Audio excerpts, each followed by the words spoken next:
Olá, pessoal. Vamos mudar de assunto hoje. Hoje nós vamos falar de listas lineares. Bom, o que é uma lista linear? É uma estrutura composta de um conjunto de n elementos. Esses elementos, nós costumamos dar números a cada um desses elementos. Então, nós temos o primeiro elemento como sendo x1, o segundo x2, o terceiro x3, e assim sucessivamente até xn. Então, se a lista tem n elementos, né, eu vou ter um número inteiro aí para cada elemento. Okay? Esses elementos nós chamamos eles de nós. Okay? E eles são organizados de uma forma que mantém uma relação entre eles. Ou seja, se o número de nós for maior do que zero, x1 é o primeiro nó, xn é o último nó, e para cada nó entre x1 e xn, ou seja, para k maior do que 1 ou k menor do que n, o nó xk, que é um nó que está entre o primeiro e o último, né? Ele é precedido pelo xk-1 e seguido pelo nó xk mais 1.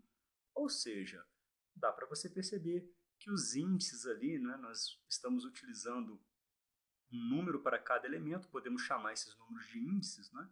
E os índices estão em seguida, ok? Bom, se o n for igual a zero, então a lista está vazia.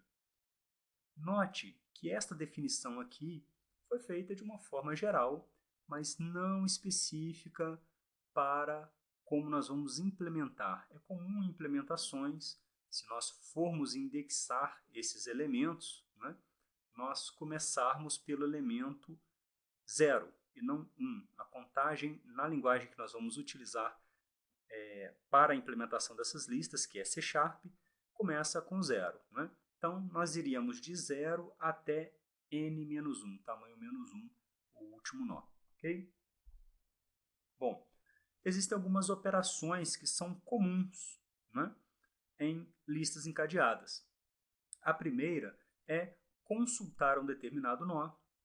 Outra operação comum, atribuir um novo valor a este nó, a um determinado nó. Outra operação também comum é inserir um nó. Esse nó pode ser inserido antes ou depois de um determinado nó, né? Ou em um dos extremos, no início da lista, no final da lista. Né? Ou também eliminar um determinado nó. Note que esta lista é uma estrutura de dados. O seu comprimento é igual ao número de seus nós e ele pode ser alterado durante o tempo de execução, diferente de um vetor que tem sempre um tamanho estático. Okay? O tamanho da nossa lista vai variar durante a execução do nosso algoritmo, ou pelo menos pode variar. Okay? Existem outras operações também. Né? Concatenar duas listas, né?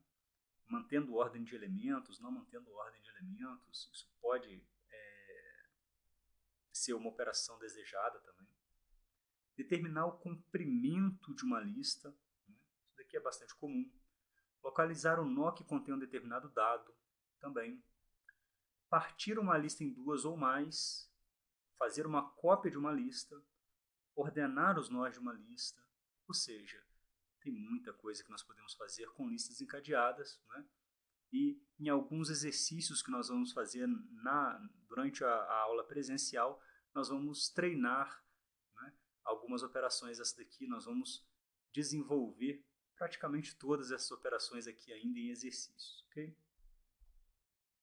Bom, representações comuns de listas, né? Nós vamos apresentar duas aqui que são bem comuns, tá? Que é por contiguidade de nós e encadeamento de nós. Ok?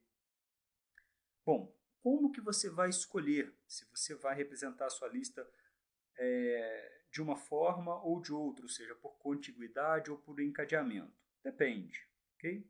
Você tem que se preocupar com questões, por exemplo, qual vai ter o melhor desempenho, a melhor compatibilidade com o tipo de memória que você está utilizando, né? E outros detalhes. Bom, vamos falar primeiramente sobre listas contíguas. Usando então a alocação contígua ou sequencial, né, Os nós da lista são alocados fisicamente em posições consecutivas da memória. Tá? Então é comum usar um vetor. É comum você utilizar um vetor como meio de alocação de posições consecutivas. Okay? Então, nós podemos armazenar os nós de uma lista encadeada em um vetor. Okay?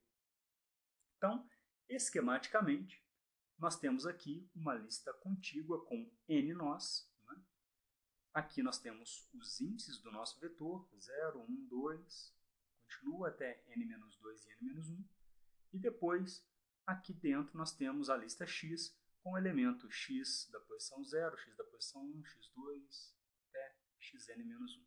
Okay? Então, nós podemos ter um vetor e os elementos distribuídos dentro deste vetor. Qual o problema desta representação? Em uma lista encadeada, nós queremos controlar, né, o tamanho desta lista e sabemos que o tamanho desta lista pode variar durante a execução do nosso programa. Bom, um vetor é uma estrutura estática, não é? Então, nós vamos precisar de representar essa lista de uma forma um pouco diferente. Tá? Esta forma, então, deveria ser basicamente ou muito próxima a essa daqui. Nós temos um vetor x aqui com m elementos, ok? E a nossa lista com n nós, ok? Então a ideia é, você aloca espaço suficiente, e aí você tem que saber qual o valor máximo de elementos que você colocaria nesta lista, né? E aí você define neste valor máximo o valor do seu vetor. Pode ser um valor bastante grande, logicamente, tomando cuidado, né? Porque você está gastando memória ao escolher um vetor de tamanho muito grande. Bom, e aí a sua lista com n nós, né? A sua lista encadeada aqui com n nós, ocuparia as primeiras posições do vetor. Então, você começa preenchendo o primeiro elemento, segundo, terceiro, até o último elemento da lista, que vai ser menor aqui do que a quantidade de posições que nós temos no nosso vetor. Então, o que é importante aqui? É importante você definir onde que está o último elemento da sua lista. Okay? No nosso caso aqui, o último elemento vai ser igual a n-1. Se n é o tamanho da nossa lista, o último elemento vai estar na posição n-1. Você sempre vai ter que guardar a posição do último elemento, de forma que se você precisar retirar esse último elemento ou adicionar um elemento após ele, né, você saiba como agir, como lidar com isso daqui. Okay? Bom, outra representação também de uma lista contígua é essa daqui. Nós continuamos tendo um vetor x com m elementos, okay? E a nossa lista com n nós ficaria dessa forma. O índice do primeiro elemento e o índice do último elemento, agora, né, eles são controlados através de duas variáveis. A variável pri para o primeiro elemento e a variável ulti para o último elemento. Então, qual a vantagem desta representação aqui em relação à representação anterior? Nesta representação anterior, se nós formos retirar, por exemplo, esse primeiro elemento, né, do vetor, você tem que arredar o x1 para o lugar dele, do x0, o x2 para o lugar do x1, o x3 para o lugar do x2, até que o xn-1 venha para xn-2 e aí diminuiu o valor de n, né, diminuiu o tamanho da sua lista em 1. Ou seja, bastante trabalho. Neste caso aqui, se você tiver que retirar o primeiro elemento, basta você dar um pri mais, você vem para o próximo elemento. Né? Logicamente, você vai ter que controlar que o pri não vai poder ultrapassar o último. Tá? Outra vantagem desse tipo de representação é que ela permite, pelo menos em teoria, que você tenha uma lista onde você coloque e retira muitas vezes, né? Você vai ficar repetindo essa operação de inserir e retirar dados da sua lista e sem ter tanto perigo de chegar ao final do vetor, desde que você saiba que no mesmo tempo, né, no mesmo momento, você não vai ter o n maior do que o m, ok?